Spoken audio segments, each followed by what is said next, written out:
Qui sommes-nous pour être devant toi? Nous n'avons pas mérité cette une grâce. Ô Seigneur, nous nous confions et nous nous abandonnons à toi. Parle-nous selon ta gloire, selon ta vérité. Et laisse que ta parole puisse avoir de l'impact dans notre vie. Au nom de Jésus. Amen. Amen. Gloire à Jésus. Nous restons debout, nous allons lire la parole de Dieu, le livre de Genèse, chapitre 14, verset 16. 16, j'ai lu au nom de Jésus. Il ramena toute richesse, il ramena aussi son père avec ses ainsi que une femme de l'eau. Parole du Seigneur. Verset 20. Le Dieu très haut qui a libéré tes ennemis entre tes et Abraham l'a dit. Genèse 28, verset 22. Cette prière que j'ai laissée pour monument sera de Dieu. Et je te donnerai la dîme de tout ce que tu donneras. Parole de l'Éternel. Nous rendons grâce à Dieu. On peut s'asseoir.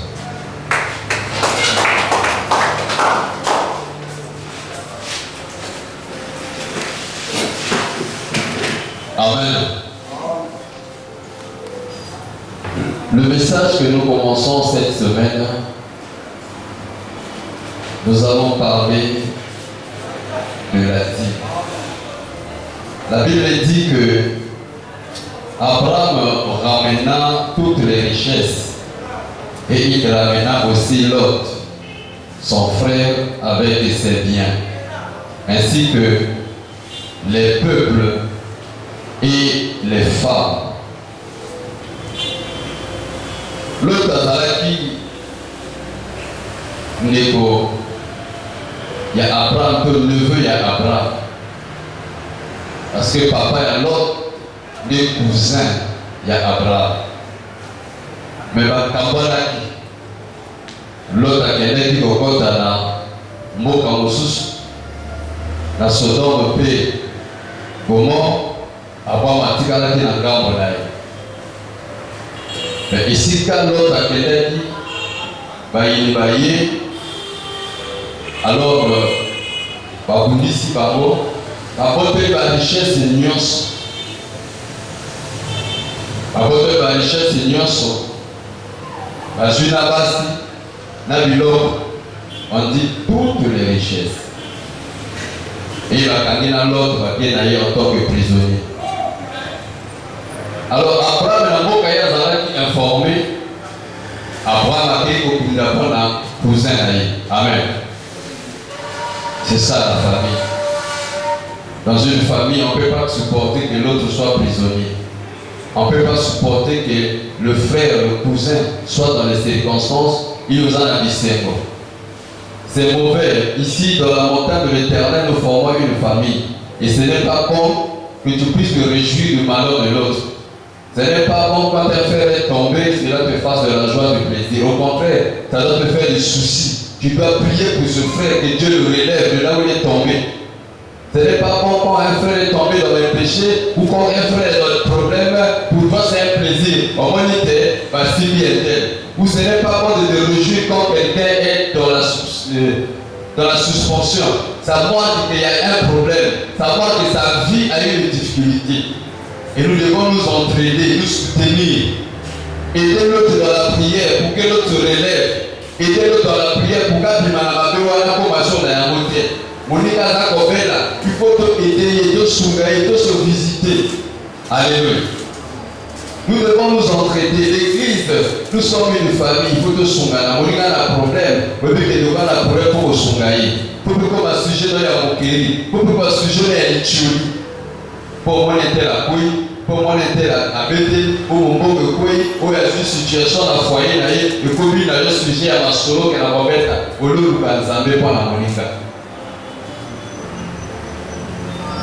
L'autre, il faut que tu aies l'histoire bien.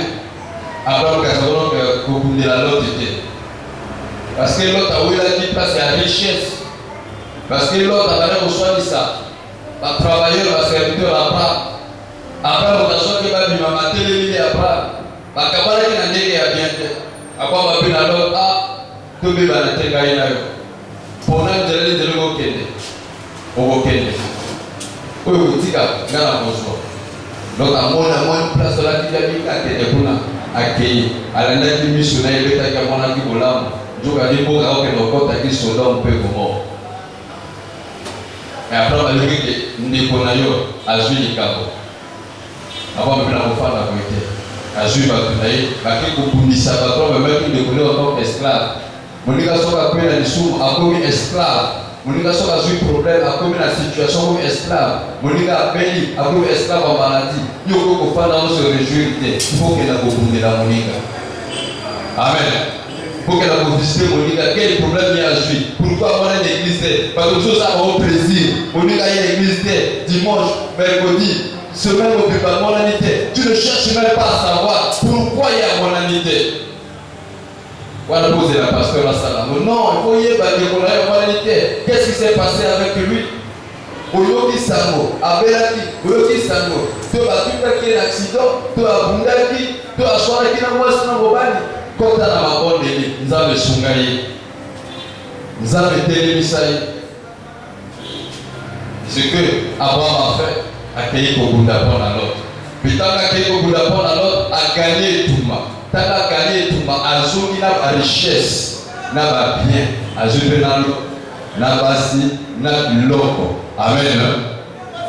Si vous avez un jus de l'eau, azoko zoga, akupena moto moko, oyo azana papa te, azana mama te, oyo azana ibandili te, azana suka te babengi Melchisedek. Taka kutana moto wana pesi mbote. Wani verset dans le dit, moto wana pesi mbote, apesi mai, apesi lipa, pe moto wana apamboli. Lui Abraham, béni soit le Dieu très haut. Où est péché au victoire, Nicolo ya ba ennemi na yo. Tango Abraham a yoki likambo na lipamboli, Abraham a pesi 10% dîme. Nicolo na la richesse nyonso pour tout tanki na verset 16. Donc Nicolo la richesse wana tout Abraham a pesi dîme. Comme pour dire, dîme, ils allaient pour la salaire te. Dîme, ils allaient pour la nyonso richesse nyonso de kokozwa.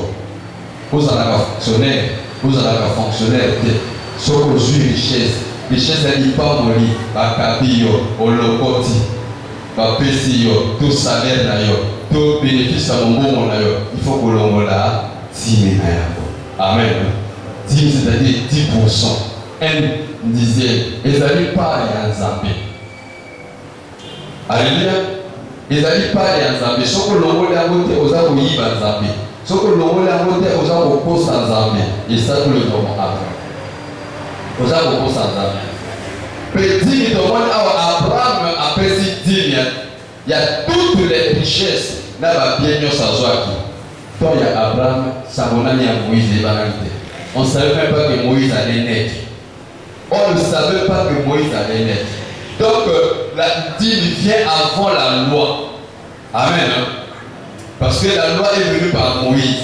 Or, Abraham et Jacob ont existé avant Moïse. Donc, il y a Moïse. Donc, il y a bien des années, des centaines des années avant que Moïse a monté. Non, la dîme, ce n'est pas la loi. Dîme est un principe établi par Dieu lui-même bien avant que loi y ait. Amen. Elle est un principe établi par Dieu bien avant que la loi y ait. Avant qu'on appelle sa loi à Moïse, dîme déjà les Arabes. Abraham donna la dîme de toutes les richesses au Yahshua. Amen. Et nous lisons que Jacob, Adam Okelenanzela, Akimaki Okima. Akimaki Okima. Il y a Akimaki. Jacob, il a compris le vie escroc. escroquer que lipa polianga na ya Esaú. Dans escroquer lipa polianga Esaú, c'est-à-dire que na esika Isaac a bénir Esaú, Isaac a bénir Jacob. Parce que c'est leur prédestiné, il fallait que Jacob a son lipa poliwana. Parce que tant que Rebecca dit que tu dans la vie naïe, pas dans ma passe à la zakati naïo. Mais les gars vous dominez du collier à yaya. Mais moi la côte on lui va faire ça avec toi là comment il y a domination, après c'est comment il y a champion, après c'est comment il y a pouvoir, puissance, comment il y a monomonnaie, après c'est comment il y a escroc.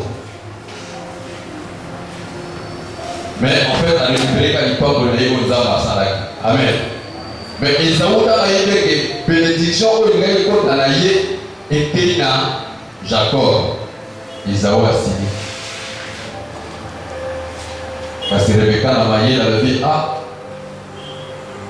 Jacob, moi, en arrêt, si tu restes ici, ton frère Esaú risque de te tuer. Qu'elle a un mot qui est pas y, pas qu'elle a un bazali. Pour ne pas y avoir d'ailleurs, pour vivre. Donc, lui a mis, sans qu'à préparer le voyage. Donc, Abina a dit au Kima. Alors, il y a là, les Sikawana, les choses là, la Katiawa. Nous avons là pour les poussins, nous avons là dans Simon, comme on avait beaucoup de quitté, nous avons quitté un quitté, beaucoup de quitté, nous avons là dans Simon, et là on va t'inviter. Donc Jacob a coupé les Sikawana, et là on va là les Athées. Atali gauche, là on a l'Ibanga, Azui l'Ibanga, l'Ibanga est un poussin en caille, Adieu Moutunaye, là ici, il collait un poussin peu pour lui. Na pongi wana moni défilé ba angeli ko mata ko kita ko mata ko bi esika ko ya sobo kwe siko azuli banga wana asopeli ya mokwi akui koloba na libanga soki nzambe apamboli voyage na ngaki na zako kende vraiment na kopesa ye dime na nyonso oyo nzambe akopesa. Amen. Na kopesa ye dime na nyonso oyo nzambe akopesa ngai. Jacob a sa côté sa biche que la dîme peut être un vœu. On peut aussi un vœu dans Zambie. Mais ça dit, et ça dit projection. Zambie tant que on peut s'y aboyer. Na kopé ça y dîme na yamo. Parce que pour ça il y a Jacob là qui voyage na ils a succès. Voyage na ils a réussite. Parce que ici quand ça y a zo yibate, azo okima. Il y a un temps où on a un okima.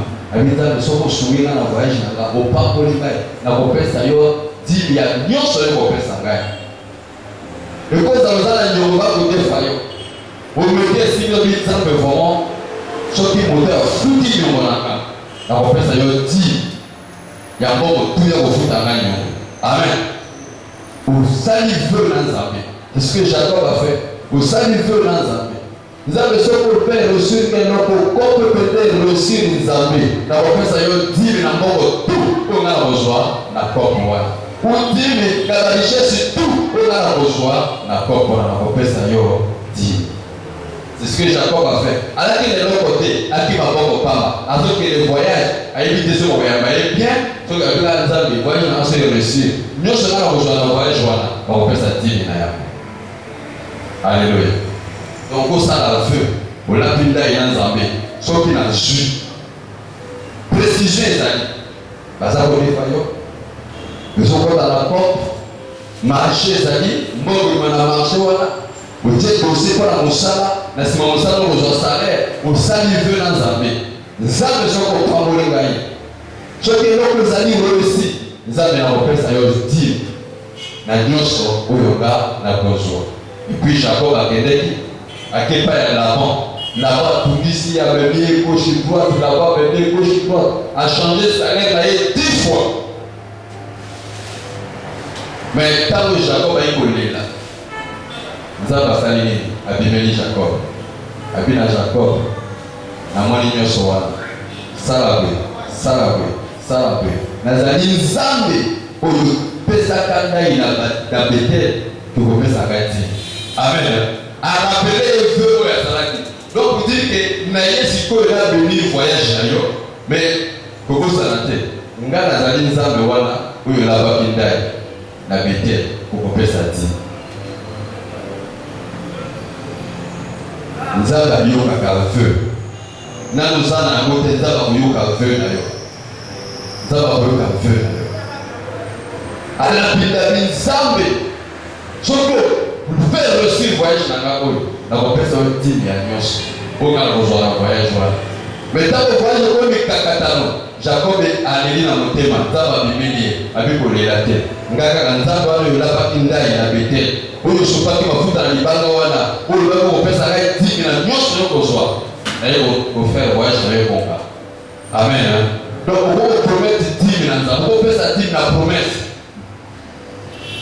nani ozwi te obi nzambe soki opesi ngai mombongo wana nzambe kapitaka kozwa mombongo na kolongola ntimi ngai na pesi yo nzambe akopesa yo mombongo parce que azali fidèle amen mpe Jacob aka kozwa balaki akomaki riche koleka meme Laban bato balalaki pasteur abe kote awa alobi na biso nini banyama bapate bangombe tu ya Jacob soki moko aleki lelo mosusu wana yali soki combien de jours 3 jours après oyo nyama ya suka koleka quelle richesse akomaki nango yali veu asalaki na kopesa yo ti ya nyonso amen donc ezali important dîme ezali avant la loi ezali important mpe dîme epesamaka na nyonso la dîme se donne sur tout yaka na salaire te sur tout bénéfice eza kokota kati na yo tu dois prélever la dîme eyali part ya nzambe on ne dit pas donner la dîme on dit payer la dîme donc oza kofuta lokola nyongo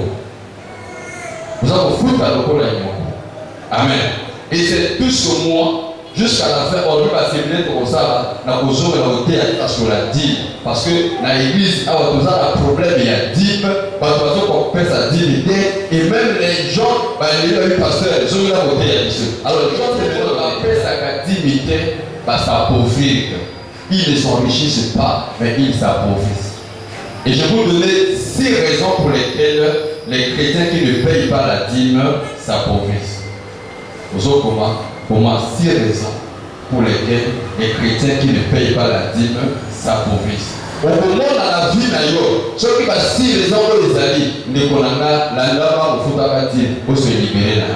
Monter à foot à dîme à s'enrichir, à s'appauvrir. 6 raisons. Pourquoi les chrétiens qui ne payent pas la dîme s'appauvrissent ou deviennent pauvres? Première réponse. Les chrétiens qui ne payent pas la dîme s'appauvrissent parce qu'ils ne s'aiment pas. Par Christ, on va foutre la dîme, pour la dîme les amis mon moto aux abonnés. Alors, moto ya lonaka te akope kobuka sokoloni yokobuka ande kolanga sokoloni yokobuka ande kolanga lona bisolo yokobuka bisolo na yo lona babongo yokobuka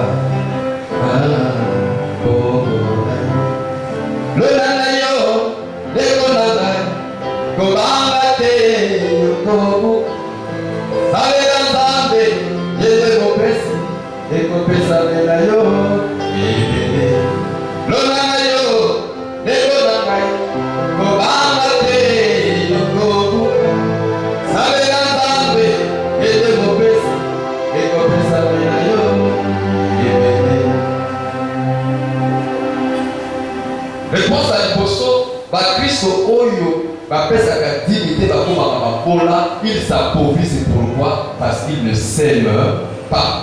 Pour la valeur de la tête, il y a un moyen de s'enrichir, moyen de alléluia.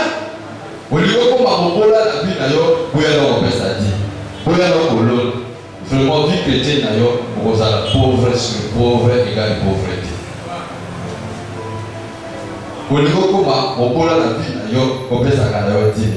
Parce qu'on a beaucoup de moto ya sali elangate. Alléluia. Moto ya sali elangate. olonité. N'est-ce pas pour les autres pays avec Kolo, yo olonité. Voilà, puis la Torah dit, voilà.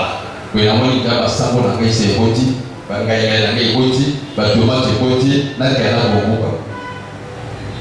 Au Québec de l'Anga, au bout de la tomate, au bout de la gaïgaï, au bout de la sambo, soit au bout de la vraie chose, on est quand même d'accord. Amen. Soit au bout de la vraie chose, on est quand même d'accord. Parce que soit au côté de la loge, parce que c'est une cotisation. Parce que c'est une cotisation, on a une cotisation à qui là. Et vous voyez, ça t'as eu à copier à la main. Yo l'autre nous nous avons même à tes pères, dans la chose qui a aussi un bon, à quoi il y a fait ça. Sauf que l'autre dit, l'autre dit, première raison, oui, c'est là que va Christ, pas dans la bola, pas pour nous capter, c'est parce qu'il ne s'aime pas. Et après, on a l'eau la carte. Osée, chapitre 8. Osée, chapitre 8, verset 7. Ils ont semé du vent, ils moissonneront la tempête. Ils n'auront pas un épi de bleu. Ce qui poussera ne donnera point de farine. Et s'il n'en avait pas, s'il n'en avait d'étrangers, la dévorerait. Amen. Écoutez ce qu'on a dit à mon malade. Avant de la lecture. Écoute ce que Dieu a dit. Puisqu'ils ont semé du vent, ils moissonneront la tempête. Car au loni mon pépé, au besoin d'y. Amen. Au loni mon pépé, au besoin d'y. C'est-à-dire que au tiers mon pépé à mon cœur, au besoin mon pépé à mon aine, ouragan.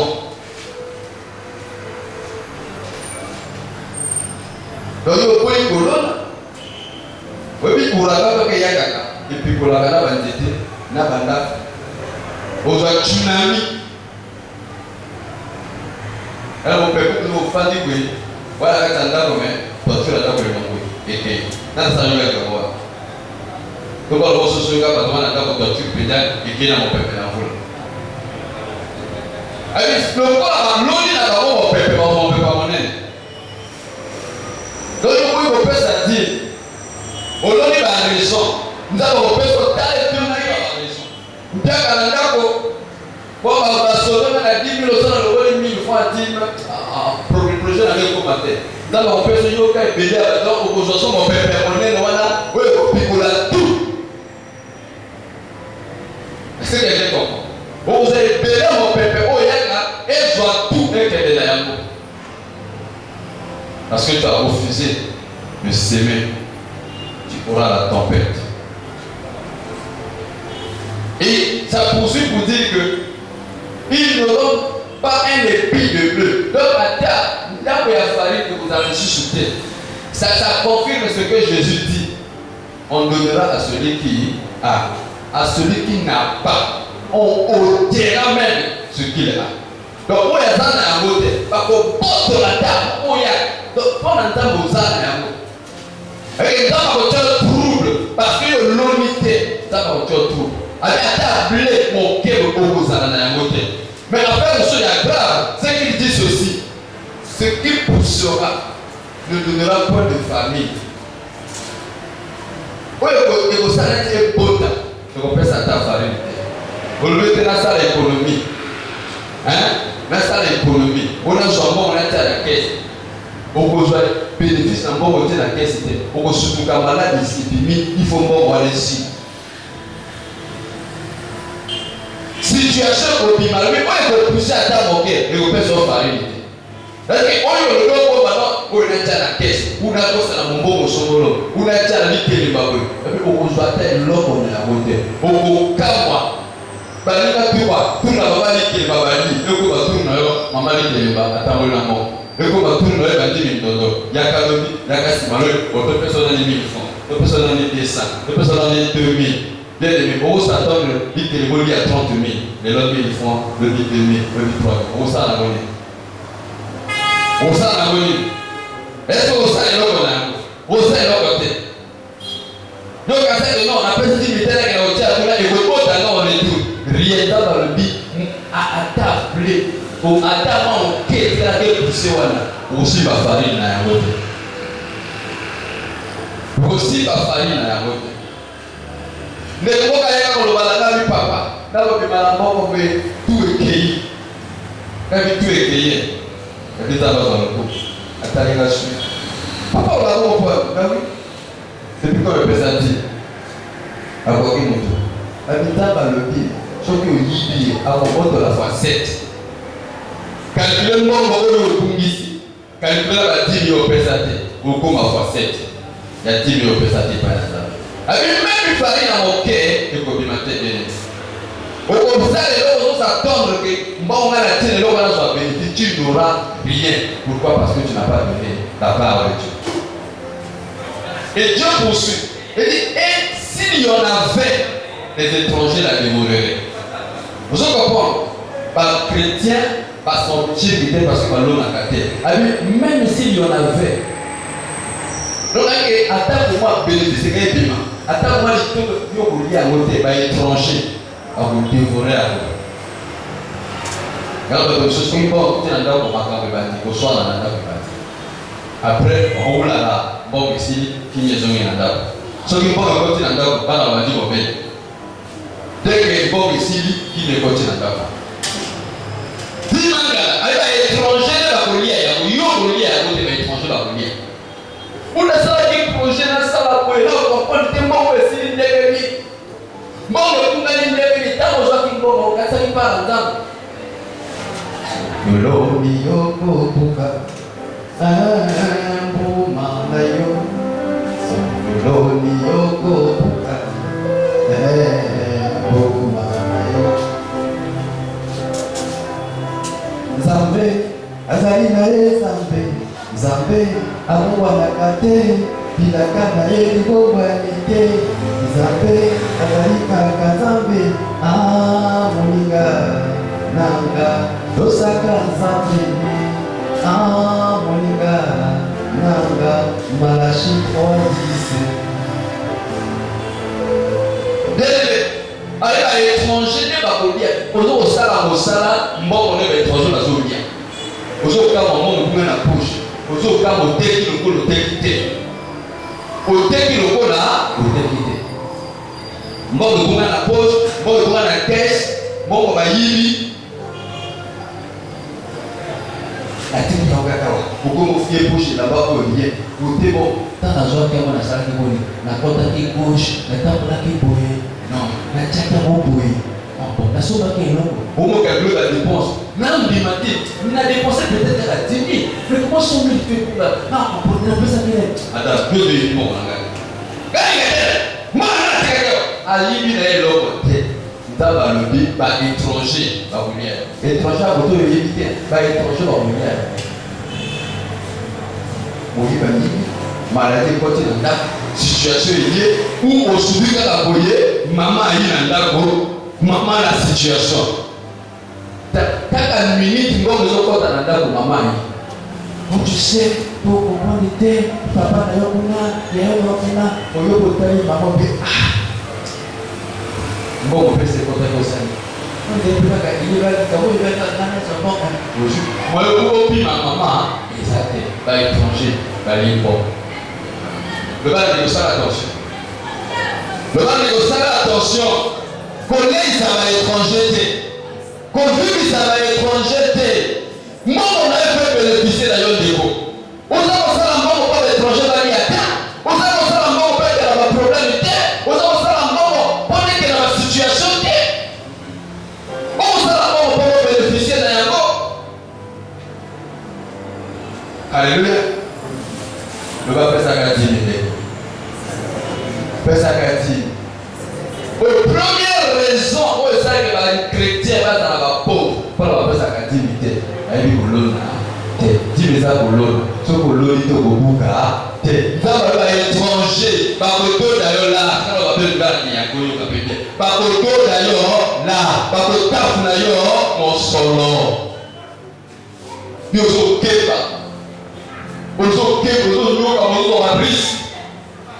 ozwa risque bafobima ntongo makasi risque eko bakuna bapalola yo likwangola ozwa barisque wana metango moko eni baprojet nyonso ezali nango swa baétranger babeti ebayakisala so ezali kosala lisuka mpona kofuta dine na ngai ebana nini kofutaka dine ebana efutaka dine. Amen. Amen. Futaka dine. Raison il y a des choses ça là que les chrétiens soient pauvres parce que le Père il ne s'aime pas. La Bible dine ezali kolona. Dine ezali kolona. Bamosusu basala mpe na nzambe. Oleli nzambe apesi yo mosala. Ozwa mosala yo okimi nzambe. Ozwa mbongo yo komi wana Mado à part, Albert à part, Brigitte à part, Jancy à part. Surtout yo wana. Moi ça va je vais limiter à la tête. Yo koko spécialiste à ba message. Je te sais. Mon cœur Seigneur moi je ne pas. Tu sais, pas mon vérité. Nous avons dit papa c'est mon andako, papa andako, je lui disais maman andako. Alléluia. Oui. Dans une WhatsApp parce que c'est payé le confinement. C'est payé pendant le confinement. Moi c'est moi le dit, à mon ina na ya pe na tombi. Ali 6 morceaux à fufu. Na ko tu na ye 4 morceaux na ko li à wapi. Parce qu'avant le confinement, il y a 2 morceaux à tout. Vous n'avez jamais. Dans le cas du confinement, à tout, peut-être 6 morceaux. On se dit, Père, à 4 morceaux, on dit à quoi.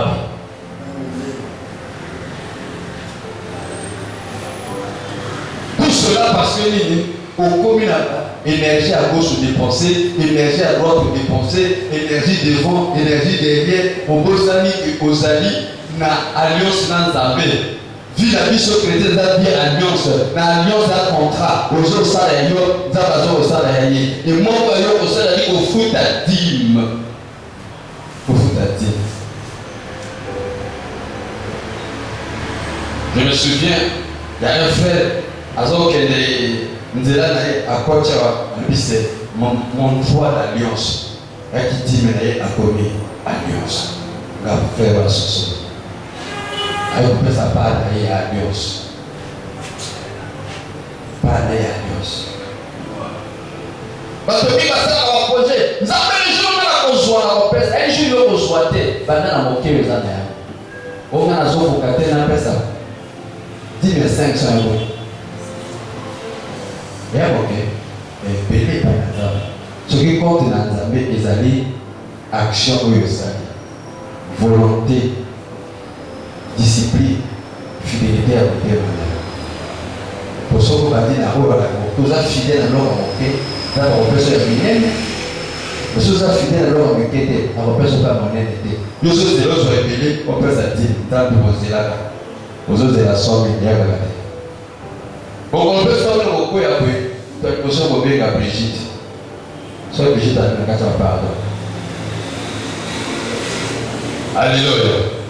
Mon consomme le coup et à beaucoup de Katamagi. Au bout de ça, il y a des gens qui sont dans 100 000. On peut se dire. Il y a un banana pour nous dans la poche. Alléluia. Banana pour nous dans la poche.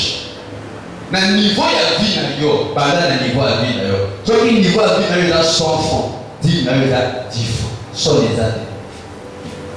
On doit à cause de ça, c'est qu'il y a des amis. Il y a des amis. 10 000 ans, ils ont 100 francs, on leur dit 10 francs là-bas, la panier n'a pas à dire, je mets, je vois ta fidélité à Kobakisayo, plus il y a aux fidèles, plus il y a aux joies, plus vous avez à Kobakisayo, parce qu'il donne à celui qui sait s'aimer. Celui qui s'aime peut moissonner. Sauf que l'honnêteté au Kobuka. Amen. Kuti kate ba étranger ba lia la na yo.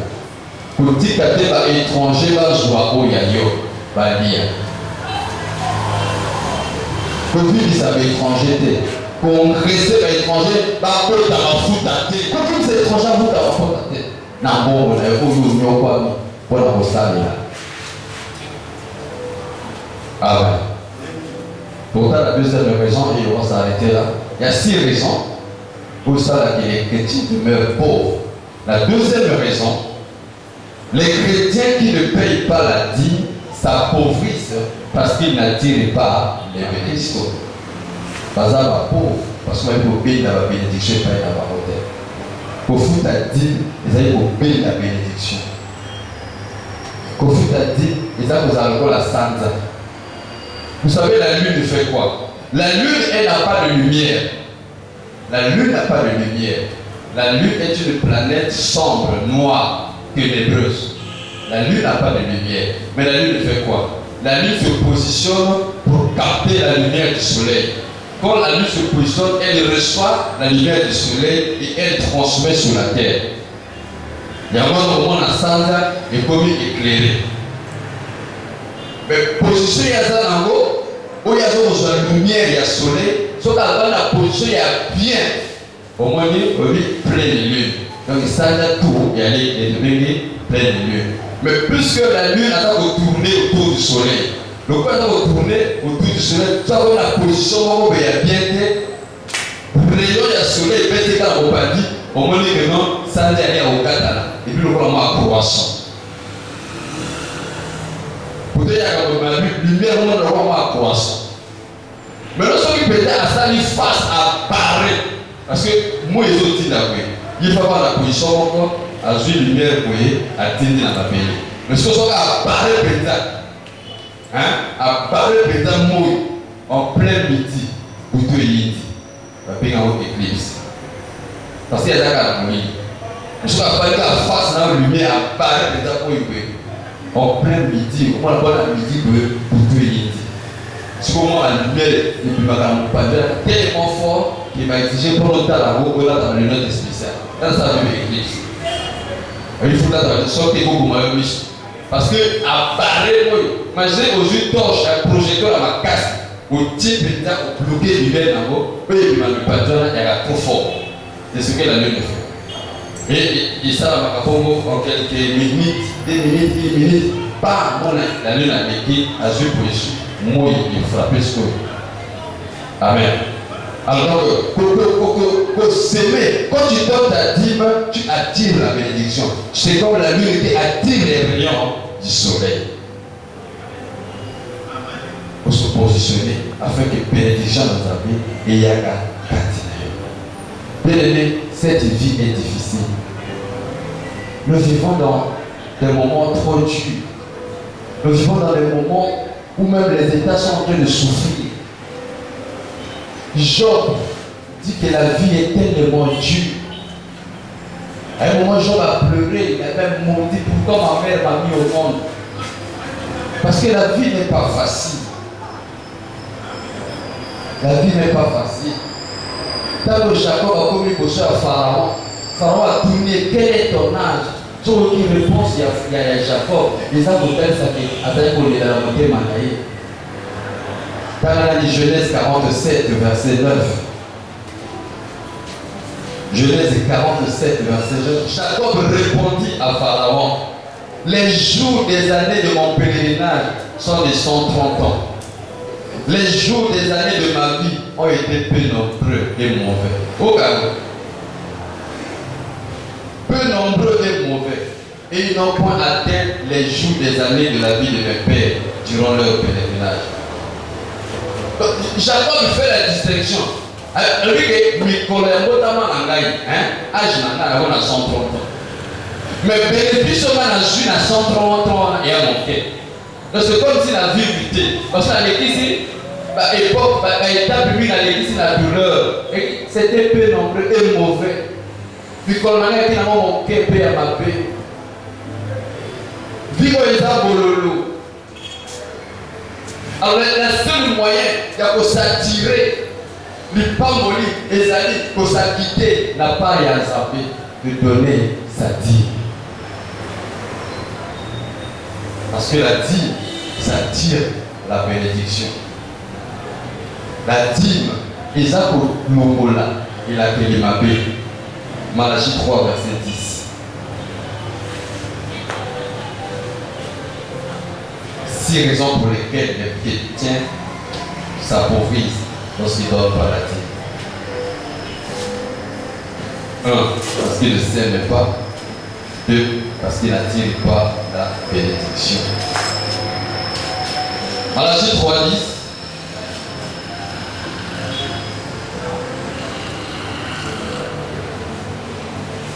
Là, il y a combien de temps là?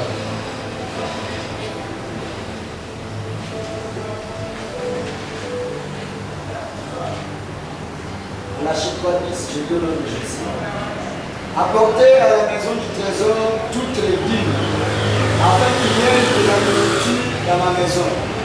Mettez-moi de la sorte à l'épreuve, dit l'Éternel des armées. Et vous verrez si je n'ouvre pas pour vous les éclipses des cieux, si je ne répands pas sur vous la bénédiction en abondance. Alléluia. Amen. Apportez à la maison du trésor toutes les dîmes. Mettez-moi de la sorte à l'épreuve.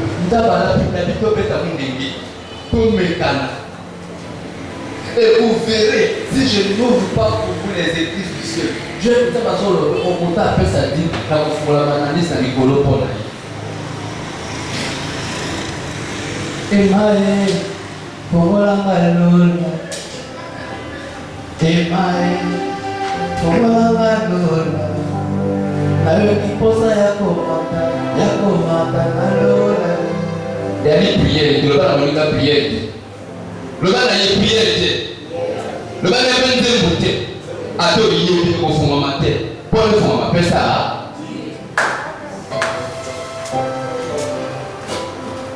Et on m'appelle ça dit. Et vous verrez, si je n'ouvre pas pour vous les éclipses des cieux.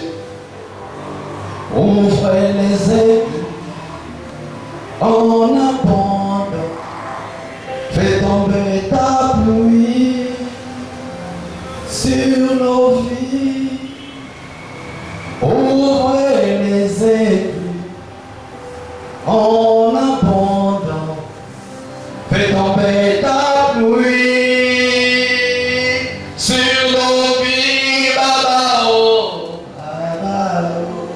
Même chose, pas dit.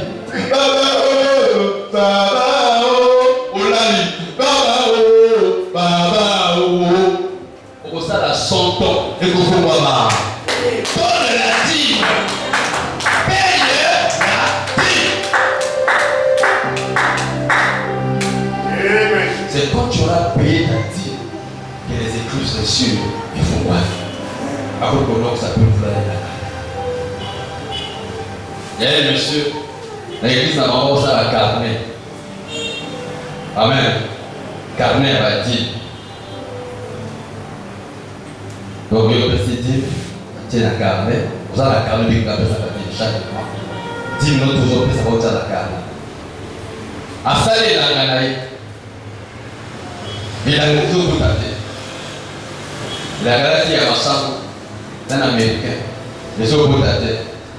À qui a joué à carnet na yati. Aïe, vous savez là. Vous avez la 10 000 ans.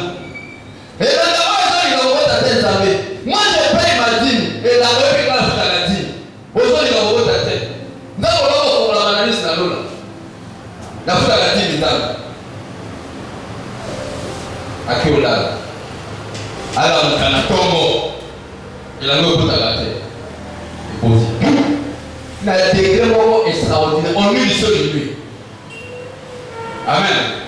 En une seule nuit, il a répondu. Il y a Koleka. Là-bas, yoki. Abi motoyo a coupé sa dîme. N'a pas fait la manalise dans l'eau. La dîme attire la bénédiction.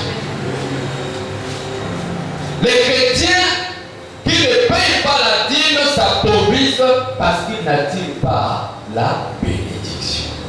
Tu veux que la bénédiction vienne vers toi, paye ta dîme. Le bas d'un niveau. Le lit pas molité. Le bas de lit pas molité. Faut ta dîme. Faut ta dîme.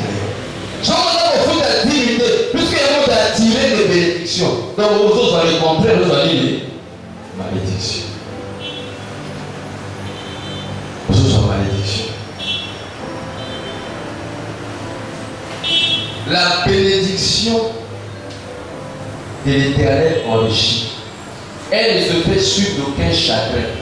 Oh, vous avez un chagrin, et les bénédictions, elles peuvent avoir à la vie. Et vous avez un volonté. Il dit, je ne déverse pas pour vous la bénédiction en abondance. Nous devons voir la Bible, ça on a versé. Mais il va pas faire ce qu'il a dit. Pour vous les esprits, à recevoir vouloir en abondance, n'a pas droit à faire ça. Dis. N'a pas droit à faire ça. Dis. Tu veux avoir la bénédiction de Dieu? Simplement ta dit. T'attire la bénédiction. T'attire la bénédiction. Même si les malédictions sont dans la famille, toi tu seras distingué parce que ta dîme à toi va se lever, ta dîme à toi va parler. De qui suis-je débiteur? Je le payerai. Nazana nyoya nani na kofuta akana nyoya kotote. Dîme na yo ekoloba, ekokala, ekosala, ekorépondre na mituna.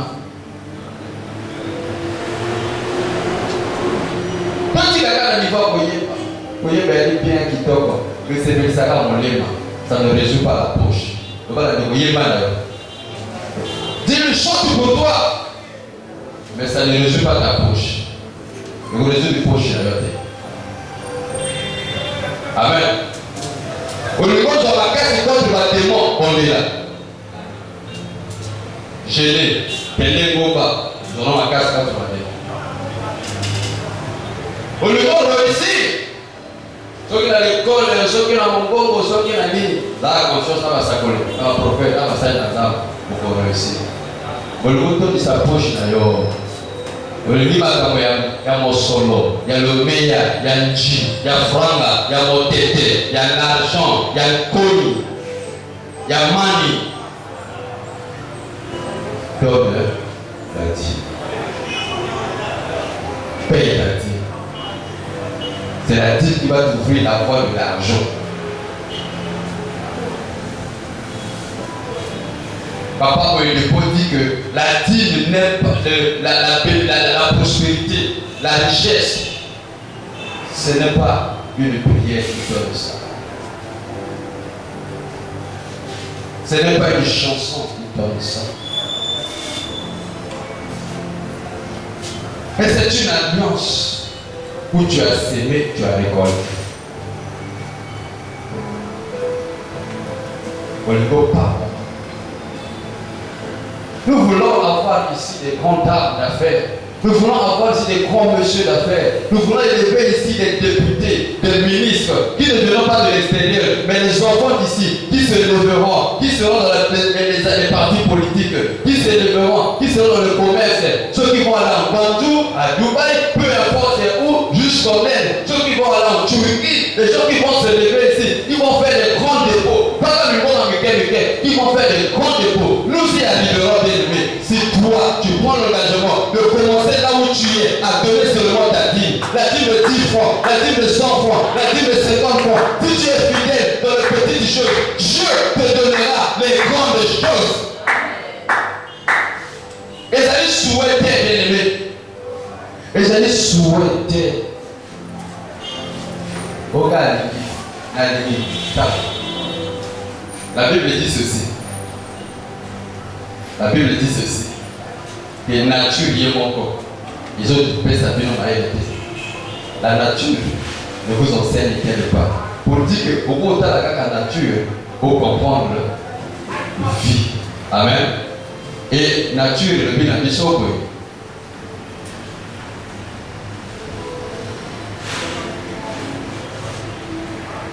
Ne rêve pas ta vie, mais vis tes rêves. Je ne sais pas si il y a entendu ça bien. Ça, c'est la nature qui nous dit, le monde qui nous apprend. Et puis, le bon hôtel, c'est à Bissot. bato bavivre que vie ya souhait vie ya souhait nga nini nakosouhaite nazala kola te oyebi etela sete mpona koma wana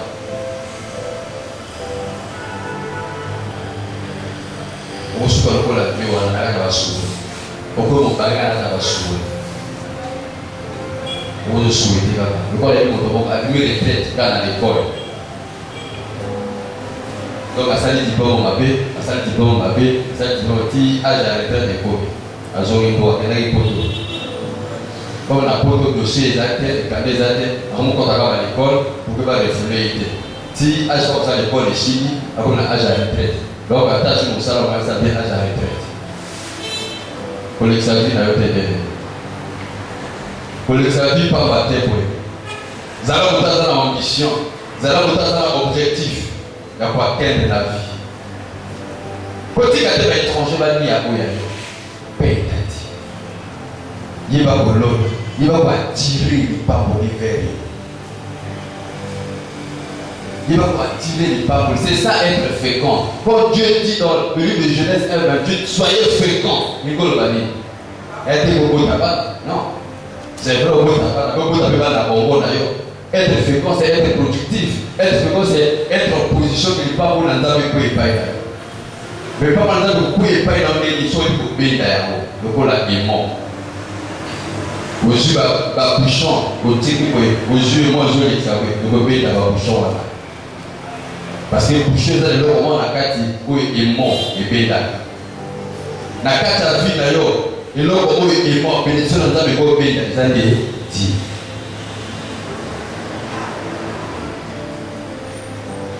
Paix à Dieu. Amen. Nous venons de voir là les deux raisons qui font que les chrétiens s'appauvrissent. Surtout, il y a un endroit où il faut avoir notre dignité. Surtout, vous voyez que l'autre, l'étranger va vous le faire. Au ça, on sait que nous sommes voir un amour. Yo, ça, vous envoie bien. Pourquoi? Parce qu'on fait ta dignité. Ils ont Kimba. Il y a des gens qui travaillent dur. Ils ont travaillé dur. Il faut que ça. Vous parlez de ça. Vous parlez de ça. Les bases de Baga. Moi, c'est Jodo. Il y a le même endroit. Vous parlez de ça. Vous parlez de Kimba. Vous parlez de vie à Caillou. Alors, on met à Caillou. Alors, on met à Caillou. Même Piaka sur le Piaka. À comprendre le terre. Le bas d'ailleurs, pour le gars, c'est comme le soutien. Le bas, pour le gars, c'est comme le soutien. Ne pas à celui qui a été côté à celui qui a côté. Ne cherche pas ailleurs. Le bas des gens de quitter. Yannick Kabati. Fouta Kabati. Fouta Kabati. Vous voyez même la carte, il y a Nikomwambisi. Jonas a sali combien de jours? Vous passez dans 3 jours, Jonas va ensemble à la terre. À vos sables. Vous avez vu ça dans les Mwambisi. Vous avez vu ça dans les Mwambisi. 3e jour, Jonas a compris habité. Ça va continuer quand on va en Koufa. Vous avez vu ça comme il dit là, on peut ça dans les Bonza. Vous avez vu, on peut ça dans les Bonza. Oh, Miss Santaï. Miss Santaï.